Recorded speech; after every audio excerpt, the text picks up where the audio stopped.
Ahojte, vítam vás naspäť na mojom YouTube kanáli pri pokračovaní mojej novej rubriky Dana in Dubai, v ktorej vám ukazujem taký reálny, nefiltrovaný Dubaj a nielen takéto pozlátko, ktoré sa v médiách a na sociálnych sieťach v súvislosti s Dubajom ukazuje. Odkedy som sem teda prišla, najčastejšia otázka, ktorú mi posielate je: čo tu budem robiť, ako som si našla prácu, ako vyzerali moje prvé dni v práci. Na dnešnom videu budú všetky vaše otázky zodpovedané, pretože sa budeme venovať mojej kariére, a teda mojej novej práce, tomu, čo som sa rozhodla v Dubaji robiť. Každopádne vyzerá, že prvý diel mojej rubriky vás bavil, pretože sa stal historicky mojím druhým virálnym videom a v tomto momente má cez 50 000 pozretí, takže verím tomu, že takisto vás bude baviť aj dnešné video a tiež pokračovanie tejto rubriky. Čiže ak si nechcete nechať ujsť ani ďalšie videá, nezabudnite sa prihlásiť na odber môjho kanálu. No a môžete ma sledovať aj na Instagrame, kde ma ponovom nájdete ako Dana in Dubai. Čo som sa teda rozhodla v Dubaji robiť? Predávať nehnuteľnosti.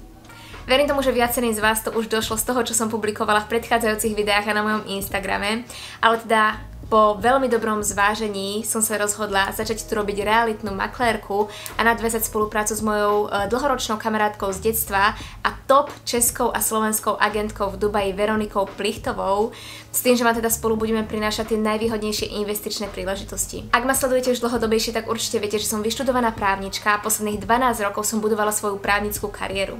Vždy ma to ale ťahalo k predaju a k podnikaniu, čiže v roku 2016 som spustila svoj e-shop, no a začala s tvorbou kontentu.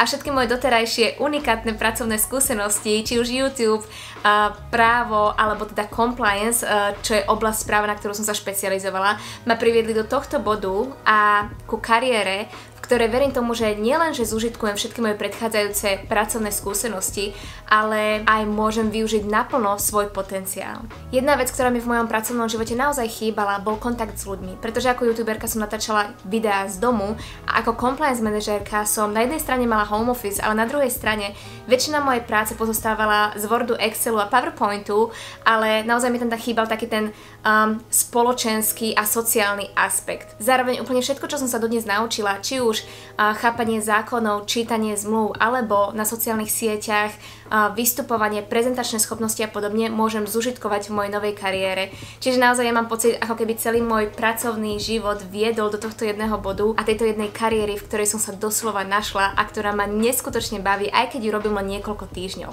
Moje podnikateľské skúsenosti mi teda ukázali, že naozaj môžete ponúkať a predávať jedine produkt alebo službu, ktorej sa mi na 100% veríte. No ja keď som sa dozvedela, ako funguje realitný trh v Dubaji, nielen, že som sa rozhodla sama tu zainvestovať, ale som chcela tieto investičné príležitosti sprostredkovať aj vám. Ak ma sledujete dlhodobejšie, určite viete, že ja som v mojich predchádzajúcich videách a na sociálnych sieťach do veľkej miery rozprávala o význame finančnej zodpovednosti, finančnej gramotnosti, investovaní, šetrení a tak ďalej. A vy ste sa ma vždy pýtali, do čoho zainvestovať. A veľmi ma teší, že teraz môžeme prejsť od tej teórie ku praxi a budem vám ponovom vedieť už aj sprostredkovať tie najvýhodnejšie investičné príležitosti v oblasti realít v Dubaji. No a možno sa pýtate, že prečo v Dubaji, prečo napríklad nie na Slovensku alebo niekde inde v Európe?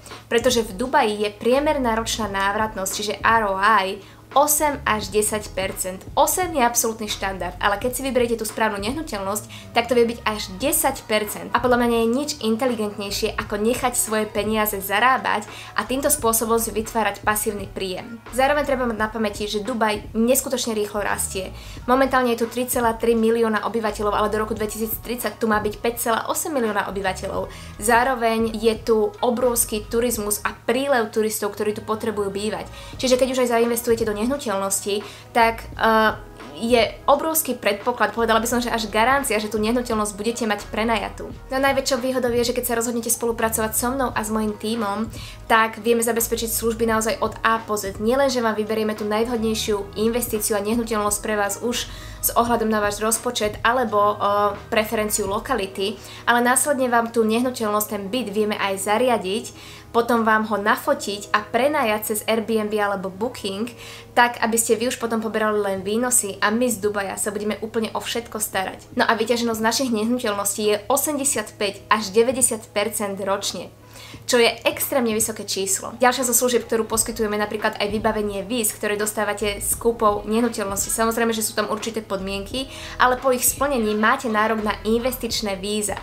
Ďalšia služba, vieme vám napríklad otvoriť bankový účet, prevziať vám nehnuteľnosť, zabezpečiť upratovanie, správu, skrátka úplne všetko, čo tu budete potrebovať v súvislosti s vašou investíciou, zabezpečíme my.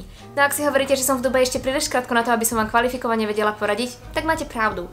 Aj napriek tomu, že sa dennodenne školím, zaučam, spoznávam dubajskej lokality, tak sa ma na to ešte nestačí. Čiže ak sa na mňa obrátite, tak vám nebudem radiť len ja, ale celý môj tím, čo sú baby, ktoré tu žijú už roky, majú neskutočné množstvo skúseností nielen s predajom, ale aj s repredajom a prenájmom nehnuteľností a majú v úvodzovkách na konte viac než 200 predaných nehnuteľností. Len pre vašu predstavu, momentálne sa nachádzam v byte, ktorý náš tím pre klienta nielen našiel, ale aj zariadil a následne prenajal.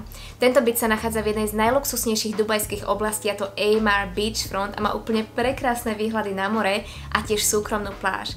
Čiže toto je jedna z nehnuteľností, ktorú vieme nájsť a sprostredkovať aj vám, ale pochopiteľne, že máme v portfóliu nehnuteľnosti a byty od tých najmenších garzoniek za povedzme 150 000 až po naozaj penthousey s výhľadom na more, ktorých cena sa pohybuje v miliónoch dirhemov a miliónoch eur. Ďalšou obrovskou výhodou kúpy nehnuteľnosti v Dubaji namiesto Slovenska je, že je to administratívne neskutočne jednoduché a veľmi bezpečné.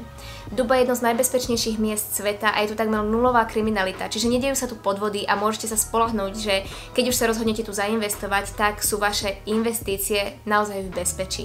Aby ste si reálne vedeli predstaviť, aké nehnuteľnosti tu máme v portfóliu a v akom štandarde tie byty obvykle sú, idem vám teraz ukázať pár projektov, ktoré máme momentálne v portfóliu a k dispozícii, ale majte na pamäti, že vzhľadom na to, ako rýchlo sa Dubaj rozvíja, rastie, aký je tu prílev turistov a rezidentov, tie byty sa neskutočne rýchlo rozchytávajú. Ak ste videli prvý diel Dana in Dubai, kde som vám ukázala zháňanie nášho apartmánu, tak my sme nestihli ani jeden z tých apartmánov, ktorý som vám ukázala, prenajať, pretože nám ho niekto vyfúkol. Tu dáte niečo na trh a je to behom 1-2 dní prenajaté. A to platí pri dlhodobých, ale aj krátkodobých nájmoch. Čiže ak sa tu rozhodnete zainvestovať, tak vám garantujem, že váš byt bude určite vyťažený. Na druhej strane, ak sa tu rozhodnete niečo kúpiť, tak musíte naozaj veľmi rýchlo konať a veľmi rýchlo rozhodovať, pretože tie byty sú v momente vypredané. Ak napríklad kúpite nehnuteľnosť v projekte Shoba Heartland 2, tak v budúcnosti bude mať z jednej strany výhľad na najväčší obchodia, ktorý sa ešte len stavia, ktorý sa volá Meydan One Mall, a z druhej strany výhľad na Dubai Creek Tower, čo bude väža ešte vyššia ako Burj Khalifa. Ak tam kúpite byt teraz, tak za niekoľko rokov máte obrovskú pravdepodobnosť, že ho predáte násobne drahšie. Shoba je zároveň developer, s ktorým sme opakovane spolupracovali s maximálnou spokojnosťou. Projekty boli dodané na čas a naozaj v prémiovej kvalite. V Dubaji na trhu je inak také množstvo developerov, že treba naozaj dobre selektovať, komu zveríte svoje peniaze. My máme svojich overených partnerov od tých najväčších až po butikové firmy, no a projekty vám budeme ponúkať primárne od nich. Medzi našich najobľúbenejších patrí napríklad aj Ellington, ktorý má aktuálne k dispozícii byty na predaj v Dubaji, ale napríklad aj v susednom emiráte Ras Al Khaimah, kde boli len prednedávnom povolené kasína a kde sa vďaka tomu očakáva enormný prílev turistov, ale aj rezidentov, ktorí tam budú pracovať. Keď tam teda teraz kúpite nejakú nehnuteľnosť z papiera, čiže byt, ktorý ešte nestojí, v momente dostávania projektu či spustenia kasína bude jeho hodnota oveľa vyššia. Takže či už sadíte na prenájom alebo predaj, môžete rátať s tým, že sa vaše peniaze krásne zhodnotia.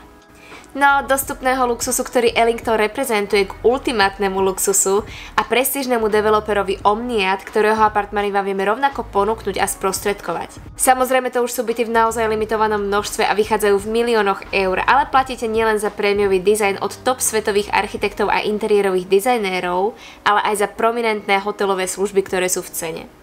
Čiže máme portfóliu nehnuteľnosti naozaj vo všetkých cenových kategóriách a lokalitách, či už v prímorských alebo v centre mesta, no a dokonca aj v susedných emirátoch. Naša ponuka projektov a bytov k dispozícii sa stále mení, nielen kvôli tomu, že tie byty sa neskutočnou rýchlosťou vypredávajú, ale aj preto, že developeri stále prichádzajú s novými projektami a stavbami. Čiže ak sa rozhodnete zainvestovať, my vám pripravíme tzv. Ponuku na mieru z toho, čo je aktuálne dostupné, ale teda vopred upozorňujem, že asi budete musieť konať veľmi rýchlo, aby ste si ten byt v úvodzovkách uchmatli a zajednali. Každopádne, ak vás niečo z toho, o čom som v dnešnom videu rozprávala, zaujalo, určite ma neváhajte kontaktovať, či už mobilom, mailom alebo správou na WhatsAppe a ja vám veľmi rada spolu s mojím tímom poradím. Odo mňa je to na dnes všetko, srdečne vás pozdravujem na Slovensko aj do Česka, lebo minule ste mi vyčítali, že som zabudla na mojich sledovateľov z Česka, tak do budúcna si dám na to pozor. No a budem sa veľmi tešiť, ak si ma zapnete aj budúci týždeň vo štvrtok pri ďalšom pokračovaní Dana in Dubai. Ahojte!